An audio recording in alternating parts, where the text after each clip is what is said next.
Well, it's become the fastest viral video of all time, 100 million views in just 6 days and counting. The film, Kony 2012, hopes to kickstart a worldwide campaign to capture Joseph Kony, one of Africa's most notorious warlords. For its fans, the campaign is an unparalleled example of the internet's power as a force for good.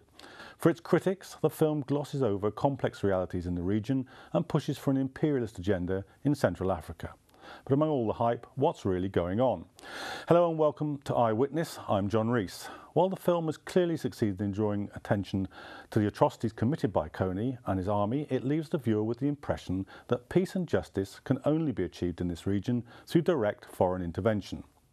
In today's show we ask, what are the main concerns of the people living in this war-torn region, and look at the efforts of civil society in trying to make a better future. Nina Arif has this report.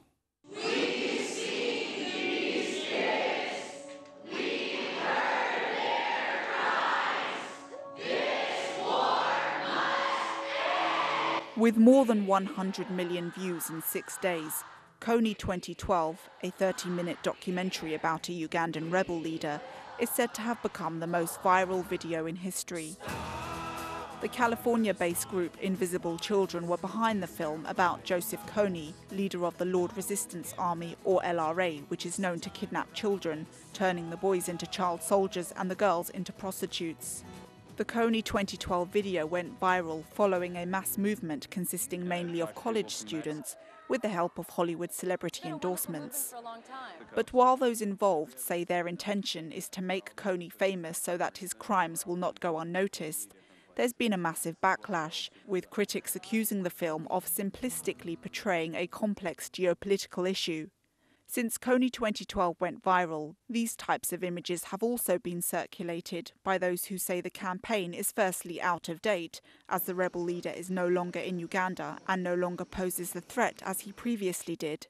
Critics also say the film, and those behind it, are idealistic and lack knowledge of history and the numerous other issues which go beyond the crimes of just one man on the ground. There's also the small issue of other war criminals who don't happen to come from Africa, but whose crimes haven't been publicised in the same way as Kony's. But perhaps the biggest criticism is that the Kony 2012 campaign calls for the US to get involved in oil-rich Uganda by sending soldiers there. Not only do critics argue that the video presumes Ugandans are incapable of solving conflicts in their own country, but they say it reeks of imperialist agendas. The first screening of the film in Uganda didn't seem to go down too well either. Here's what some Ugandans had to say about it. What were these people doing? By then we were suffering. Right now we're not suffering, but I can see them coming with the movies. How can this movie help anyway? In fact, it's making Kony popular.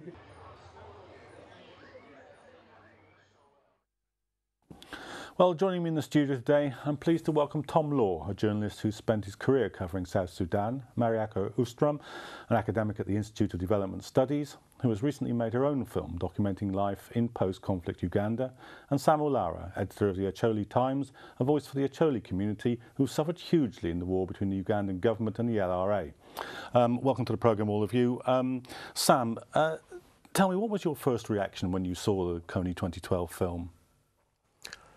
I wasn't surprised because it's something that I've known for a number of years. The Invisible Children are not new to me. I've known their work since 2004 when they went to Africa. Initially, they went to Sudan. Their initial project was sort of looking at the aspects of the Lost Boys, of the Sudan Lost Boys, if you've heard about the Sudan Lost Boys. But along the way, they got sidetracked and then ended up in Uganda. And this is how they came across, or they stumbled across, the brutal conflict that was ongoing at the time in the Acholi region between the Ugandan government and the brutal rebel group, the LRA. So when I initially watched the video, it wasn't something new to me. My only reaction was, I wish it'd come 5-6 years earlier than it has today. And as you can see from the footage from your report, you know, there's this outrage, there's anger, there's disbelief between the general population. because number one, their views were not taken into account in producing this this video. They felt that consultation wasn't there, and therefore it's not something that would kind of unify opinion in the northern region. If he had come much earlier, as somebody said in the footage, possibly would have you know, had the support that it could have engaged people in. Marianka, what did you think when you saw it? I mean, one of the things that struck me is that there's quite a patronising tone struck very early in the video, isn't there? Yeah, I think that's what concerned me, is that it gives very little opportunity to Ugandans themselves to tell their own story, as Sam has also said.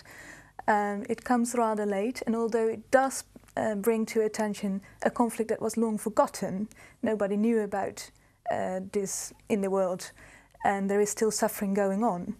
I think at present people have different challenges in the recovery process, and they're given no space in the film to tell themselves what is going on and how they look at their own situation right now. Tom, I mean, probably the single most controversial element of the film is the call for Western military intervention. Does that strike you as something which was bound to kind of at least partially invalidate what it's trying to do? I think all US-based advocacy campaigns have a very diversive reaction. Some people, you know, they sign up to it and they think it's a great idea, and some people see it as oversimplistic and always calling for something to be done and not always saying what it is they want to be done. Sometimes this implies military intervention, like it did in, for example, Save Darfur, where asking something to be done, but what exactly was that? In this case, they're very clear that they want the US to intervene more, and they claim responsibility for Obama sanctioning these 100 advisors to go to the region, not just to northern Uganda, but to the other countries affected by the LRA, and trying to help them.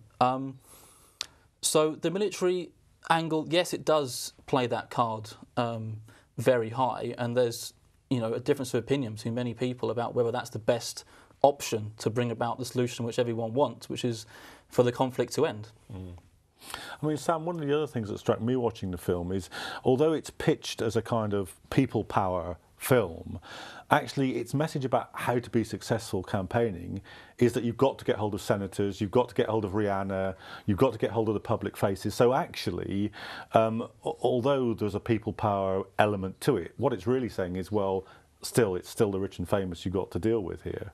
And I think, in my opinion, that is the lacking aspect in galvanizing. What kind of effort do we expect from you know, to get from this film, other than sort of pressurizing the political forces within the Western world to do something about the war that sort of lasted nearly 30 years. How do we transfer you know, the ripple effects of the Kony 2012 video into action?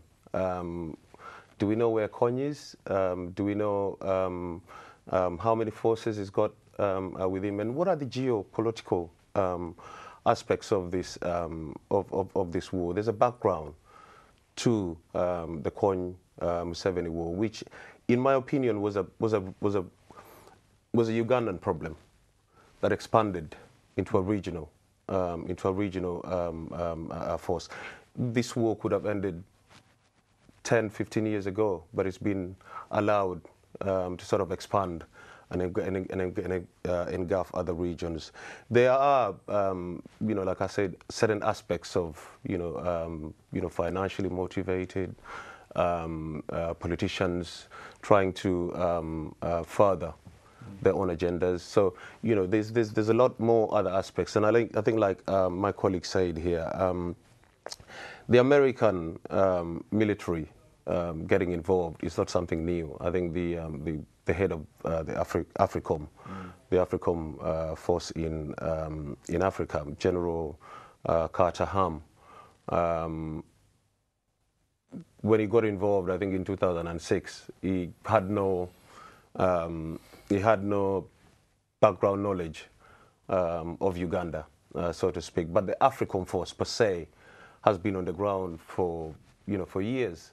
And if this war could have been brought to an end militarily, I think it would have ended a long time ago. Civil society in Uganda, civil society in northern Uganda, the people of northern Uganda are always advocated for dialogue in bringing this war to an end. Don't forget the children that are sort of abducted and enforced into this conflict to fight are innocent. They are abducted from childhood and therefore forced into something that which is against their will. And therefore, if you think about their communities, their parents, they would want this war to come to an end through dialogue.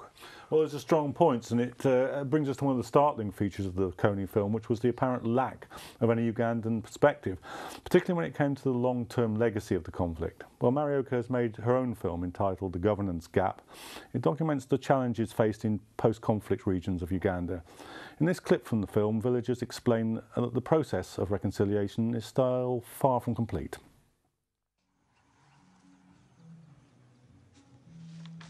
One of the dero, ka in ngat mo ke kani diere ni chwal kit koko mo, gidwako in chien ke wachi LC maloyo kenyu nyoruot kwe tia nga, mi wandong waluo pe warong no nga po mier wachwal.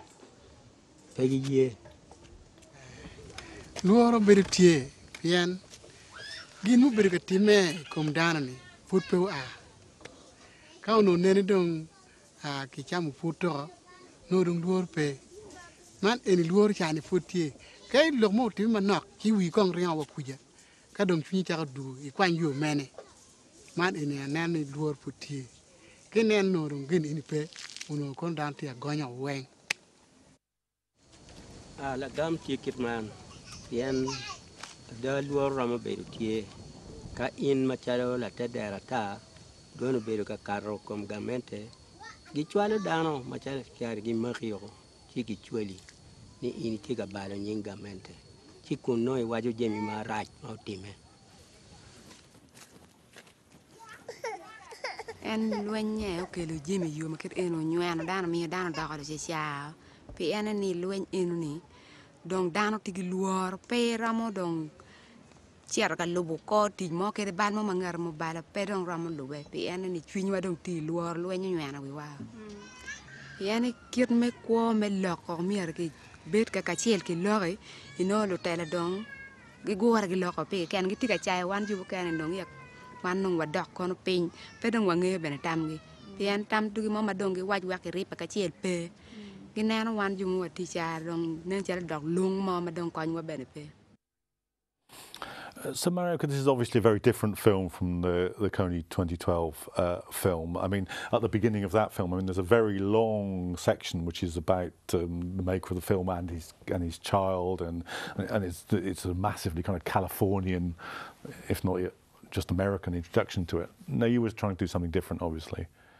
Yeah, I wanted to show local perspectives of the Acholi, the affected population themselves. So you won't see me in the film at all. I find it important that people can show to the world how they feel and what their perspectives are. And I think what is shown in the governance gap is especially the invisible legacy of the war, so the internalized collective trauma that the population is suffering from. Everybody knows quite well the poverty that is the result of the war, and there are quite some programs being implemented both by government and by civil society on that. But what is far less visible is how people have carried past experience of war, of living in a very, very militarized environment, on to the present. And what the governance gap wants to show is that it has undermined their political voice, so being able to challenge your leader, to be more critical about the state. I think the elders in the video clip, they tell about people still fear not only the rebel groups, but they fear the state as well, who has not been resolving the war and was very aggressive to the population too. Tom, what would you say was the sort of central thing that Kony 2012 is missing about the situation here that should have been addressed perhaps by I mean, it's a 30-minute film, it's not a short film, it's not a 5-minute viral video, you know, it's... I think that what the advocacy groups that make these kind of videos now, they are in a way replacing what journalists used to do, because in the past there'd be, you know, NGOs and organisations wouldn't have such a large role in the media like they do now. So when this campaign is reaching so many people, I think they have to have a more of a balanced approach, because yes, some people will watch the film and then read up about it and read blogs about it and read the research and the think tanks and the academics and everything else, but some people won't, and their understanding of it will be that. And so they have to bear in mind that they have to be slightly more objective and give a wider context, like you were saying, about the root causes of the conflict and the geopolitical aspects of it, rather than, you know, simplifying it to the extent that it's not really communicating exactly what's happening. And even in 30 minutes, they didn't manage to get it across. So I think if they focus more on the context and the root causes, and having more people like you had in your film actually on the screen, because you saw the reaction of when they showed it in northern Uganda, what they saw was, you know, rich white Americans getting very excited about footage which they actually filmed, you know, over, you know, years ago. So they could have actually gone to where the LRA are active now and spoken to and acted in a more journalistic way, and actually spoken to people in the African Republic, people in Southern Sudan, people in the Congo, and had their reaction, rather than relying on the footage that they filmed many, many years ago. I mean, Sam, that's a good point that Tom was making, is that if this is replacing investigative journalism, and it's a film that would be, you know, if John Pilger had made this film, or Robert Fisk had written it, it would be this length, but it's kind of too slick for its own good. It isn't actually factually nailing the arguments. It isn't dealing with the people on the ground. It isn't investigative journalism, but it's kind of pretending to fill a space that might have been at one time done by that kind of work. Absolutely, and I think that's why it skewers over issues. It doesn't sort of get to the root of the real issues on the ground. You know, like Tom said, there's so many communities affected in the Great Lakes region of Africa by this conflict. Don't forget, there's about 4 or 5 armies that are involved in trying to fight this war. There's the Ugandan army, there's the South Sudanese army, there's the Central African army, there's the Congo army, sorry, the DRC army. So, you know, it's a wider, and, you know, the communities within this region that are affected. Had the film been current, like you said, it would have probably touched on, you know, the aspects of all these communities and their kind of experiences of you know, the last 2006, because that's when the LRA left northern Uganda. So it would have probably looked at their sort of trauma and, you know, the aspects of war that they've gone through. But in terms of Uganda, the biggest war I think that we are fighting now is, you know, like you said, is the reconstruction or the settlement. People have been sort of forced to live in camps for the last 2 decades. And therefore, there's no government program to sort of resettle these people back into their own communities or former villages. They have to make do with themselves, with their own communities. So it's a hard struggle. Cultures have been lost in the camps. Father figures have been lost in the homes. Therefore, you find that the women are more or less borne the brunt of becoming, you know, the household heads to look after so many communities. So it's the effect of, you know, the life in the camps and in the war is creating a lot more problems. Not only that, I mean, if you put that aside, there's a new disease that has started in northern Uganda called the nodding disease. It's a mystery to people, and it affects children aged between 5 to 15. There's no cure. There's no known cause of the disease, and it's so far killed over 200 people. 3,000 affected. Children are dropping out of school. So these are the kind of things that people are focused on at the moment now. But it sort of misses the the coin 2012 misses all these aspects. And equally, in any war, there's two sides. There's the government side, and then there's the LRA. The experiences that people have gone through is quite different. From you go from village to village. It's quite sort of in contrast to one another. So these are the aspects that could have come out very clearly, but it's lacking. It's quite surprising. For a film that's called Kony 2012, the fact that it relates to a moment which has passed is quite a surprising sort of editorial decision at one level, isn't it? Yeah, and I'm not surprised. Ugandans became very angry about that, and it makes it look as if the solution is to catch Kony. But that won't end the suffering. And although the film Kony 2012 has brought it to the attention that the group still exists, I think the risk is that what was a forgotten conflict will then become a forgotten region again once Kony is caught and the legacy of the war is not addressed. That's the fundamental issue, really, isn't it, Tom? That these absolutely, and we all acknowledge this something absolutely horrendous has happened here, but they will go on being horrendous things happening here unless much more fundamental economic and social questions are tackled. Of course, and I completely agree that it doesn't go for that. I think that it also is problematic in the way that it portrayed the international prosecutor, Luis Moreno Ocampo, because the arrest warrant that the Ugandan government requested and they got for Kony, much as many people would like to see him tried in The Hague, when it came to peace talks, which were held in Juba, the capital of South Sudan, the fact that the ICC and the Ugandan government couldn't say, okay, if you sign this peace deal, put down your weapons, go back to your communities, start a process of rehabilitation, integration. They seemed to be close to actually signing a deal, and the reason they gave the LRA negotiators was the ICC arrest warrant.